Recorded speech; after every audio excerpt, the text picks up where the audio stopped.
We're here to solve this Fillomino checkered variation by Serkan. We're going to go straight away to the extra setting we set up, which was surface. And we actually defaulted this to light blue so that we could left click and get light blue into the grid, right click and get green into the grid. And one of the things we can do at the start is just mark based on alternating digits and alternating edges that this is one of the ways the colors will go. We've got two blue groups of different size, so there's going to have to be the opposite color around them. And around a 1, where we've got edges on all of those cells, we for sure know the shape. With that color, I think we can extend pretty quickly into the middle of the grid. So here's a cell that's this 5 that if it were blue, will always take the cell below it or to the left of it, one of those cells, but that would then touch this group, which is the 7 group. So instead we know for sure the 5 has to be green. And if we look at this 5, let's sort of color the other cells we now know because of it. This 5 could come to the left and take as many as 4 more cells, so let me mark those. It can take these, but it can't come up and touch to those, so it always takes this cell down below. And marking in that 5 is going to be useful, I think, as we keep making headway. There's not as much to color right now on the top part because I think that's pretty far out, but everything that's around 1s, particularly in the checkerboard pattern, is going to be key. So let's go to a different set of colors. Let's start with red and yellow. And notice that if the reds are all around the 1s, all these cells are in yellow.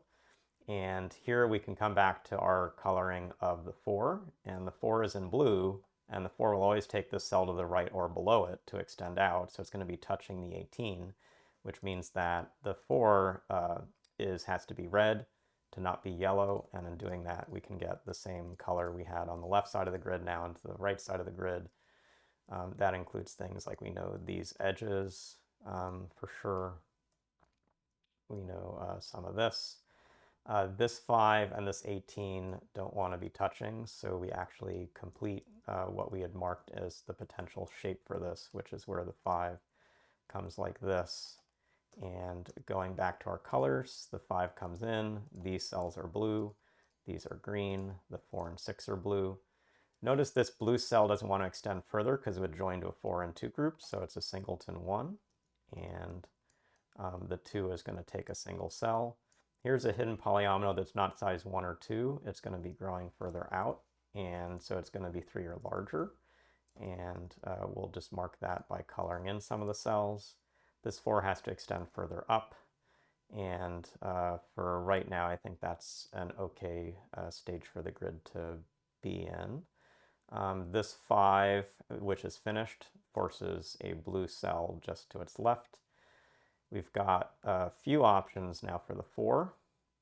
One option takes this cell and completes a group of size 4 around it. The other option takes these cells and completes a group around it. But those will have different interactions with this upper right group. So let's come back to different colors and see if we can figure out what's going on up top. And we're going to make the 1 again in red, and the rest of the colors are forced around it. And so let's think about what happens if we have one of those two 4 coloring shapes go on. And some of it is probably thinking about how this 3 is going to interact with the yellows, and can the 3 be fully the opposite color as yellow or not. And I think the way to do this is probably coming back to what we were starting to say about the options with the 4. So let's start by trying to get this cell colored.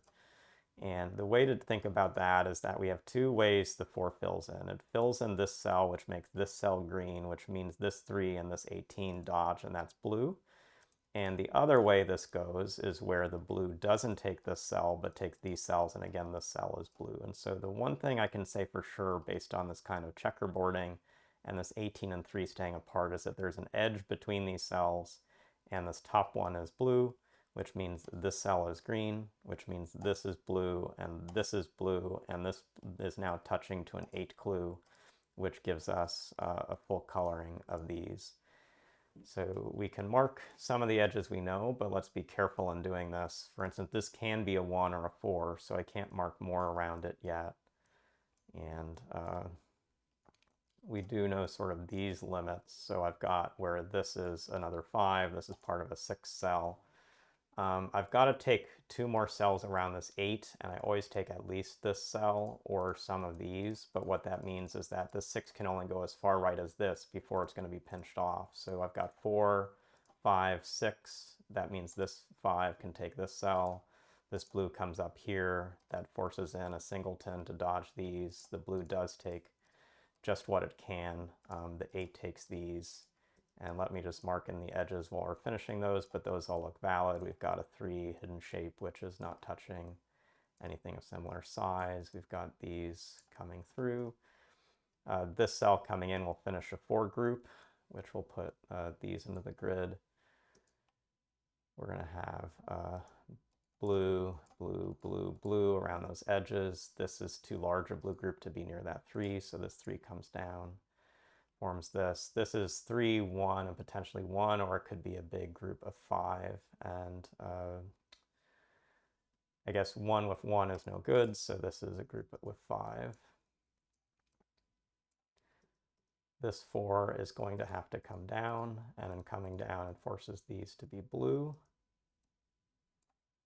And the constraint to now really work through is that this 18 needs to get to be pretty big. So let's see how that's going to happen. We've got 1, 2, 3, 4, 5, 6, 7, 8, 9, 10, 11, 12, 13, 14, 15, 16, 17, potentially 18 taking one of these cells out here. It means that this 4 is going to be pretty constrained, and it means this 7 is also constrained. If this 7 comes all the way like this, then this would have to be like a perfect sweep. But notice that these cells in blue can't all be part of the ones. And so this 7 wants to connect for sure to this cell, which now takes away one of my degrees of freedom. This would have been a potential 18th. This 4 needs to get close to, but can't come to this cell, so it will always take this cell. And now this cell can't be part of what's in green.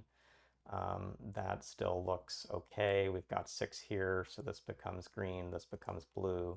That finishes that group. These for connection want to be there. If this became blue, we'd put a 4 near a 4, so this is still green. We've got now 6, 9, 8. This is 17, that's 18. And this thing, and as soon as I draw the edges, this should be confirmed as a solution. So it really is a great example of this checkerboard style and playing with colors, playing with interactions of polyominoes. The coloring around this 7s and this 1 at the start force the color of this 5, limited by the 5s around it, takes this cell down here, which then eventually forces the blue shape to come around. We got this 8 limit at the top and eventually 18 counting the bottom. But by working through how I was doing the coloring in this grid, hopefully you got a sense that the variation constraint was the key constraint to make the solve of this puzzle happen. Each of the little aha moments was figuring out the new way a different quadrant of the grid was going to get colored by merging it into the green and blue colors we were using everywhere else. So I hope you learned something through this puzzle video, and we'll see you again soon.